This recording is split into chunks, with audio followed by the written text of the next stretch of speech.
Mesdames et messieurs de Sora TV Bénin, bonjour.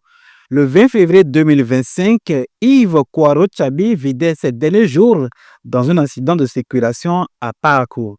Un an après ce décès tragique, un de ses anciens collaborateurs lui consacre sa plume. Émeric Tchabi Okupeli, bonjour. Bonjour, monsieur Joris. Comment vous vous portez? Je vais bien et vous-même? Très bien. Le 20 février 2026, ça fait un an que vous avez perdu votre ministre, votre patron. Vous avez lancé votre ouvrage intitulé Yves Poirot, une aurore précoce, un ouvrage en mémoire à votre ancien patron. Dites-nous, M. Tchabi Léric, que racontent les pages de votre document?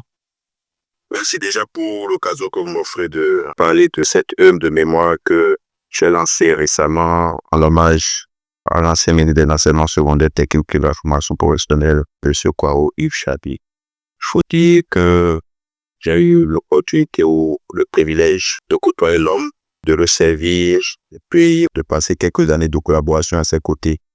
Et j'ai pu constater de ma position que c'était un homme vraiment extraordinaire. Il faut déjà dire que le but n'est pas d'idéaliser une personne, mais quand même de faire ressortir tout ce qu'il y a de positif, en tout cas que j'ai pu constater pendant ces années de collaboration. Donc voilà, j'ai constaté que c'est une personne très exceptionnelle, un ministre qui, au-delà de la fonction, a su garder son humanité, sa personnalité, sa dignité. Quel est le contenu de cet ouvrage, le nombre de pages, les différentes parties? Le livre est structuré en 3 parties. La première partie parle déjà de sa biographie, d'où il a commencé, son cursus scolaire, universitaire, ses premiers pas dans la fonction publique, et voilà, tout le temps qu'il a passé en tant que directeur des ressources humaines au niveau du ministère des enseignements secondaires, et puis voilà, jusqu'à accéder à la haute fonction qu'est le ministre. Donc, voilà, la première partie, c'est essentiellement ça. La deuxième partie, c'est déjà son leadership, son mode de gouvernance en tant que ministre. Vu que pendant son temps aussi court, il a mené beaucoup d'actions, même si ces actions-là ne sont pas trop pas vues. Et il y a eu beaucoup de réformes qui ont été mises en œuvre sous son leadership. Et puis voilà, nous avons fait ressortir cela. On peut en faire ressortir aussi comment sa gouvernance a été caractérisée.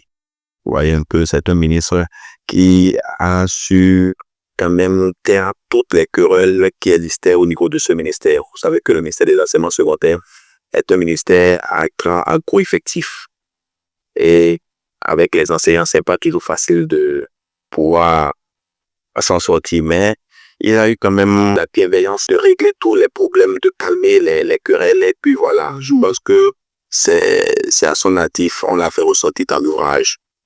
On a parlé également de quelques réussites, voyez, depuis qu'il est venu au ministère en tant que chef de ce département.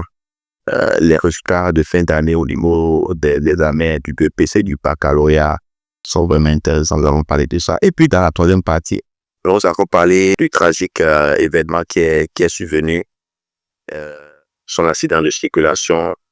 Ayant vécu personnellement le drame, j'ai raconté cela dans cette partie sans pour vouloir attiser un peu la douleur au sein de des lecteurs. Donc, voilà, s'en sont suivis les hommages, les témoignages sur la vie du ministre. Et puis voilà, j'ai partagé également les oraisons funèbres lues au cours de sa cérémonie d'hommage le 1er mars 2025 à Parakou. Monsieur Émeric Tchabi Okupeli, vous êtes journaliste de formation. Dites-nous comment vous avez connu le ministre Tchabi et depuis qu'il est mort, on voit en fait des hommages presque tous les jours sur votre page de Facebook. Pourquoi tenez-vous tant à sa mémoire? Ben, il faut dire que c'est déjà très douloureux pour moi de perdre un patron comme Kouaro Yves Tchabi.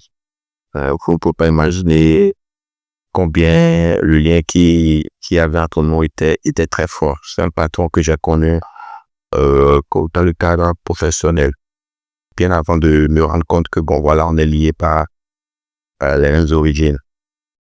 Mais ça n'avait rien à voir avec cette admiration que j'avais pour sa personne.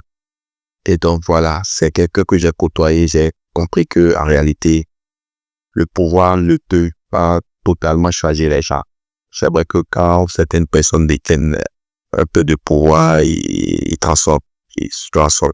Et ça n'a pas été le cas de Yves.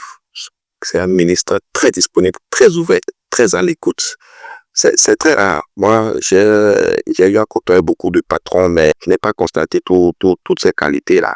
Vous voyez un peu. Donc, c'est un ministre que je souhaite, en tout cas un patron que je souhaite que tout le monde ait. Ce serait beaucoup plus intéressant si vous vivez ce qu'il y a décrit avec lui. Et donc voilà, c'est un débat qui m'a vraiment marqué personnellement parce que bon, il y avait tellement de projets, on avait tellement de discussions interrompues, il y avait beaucoup de choses qu'on avait prévues, mais bon, la nature a décidé autrement et donc pour transformer cette douleur que j'ai, je suis passé par l'écriture. Et puis voilà, la douleur n'est pas totalement partie, mais elle s'est apaisée grâce à cette écriture, à cet ouvrage que j'ai fait ressortir pour que les générations à venir, ceux qui n'ont pas eu l'occasion de le côtoyer, ceux qui ne l'ont pas connu derrière la fonction, puissent se rendre compte de ce qu'il était, de ce qu'il a fait. Et voilà, s'inspirer également ou en tout cas, s'ils aspirent à être chef ou s'ils aspirent à un poste de responsabilité. Tout à fait. Une dernière question. Le livre est lancé le 20 février 2026 dernier. Dites-moi, où est-ce que vous trouvez cet ouvrage et à quel prix?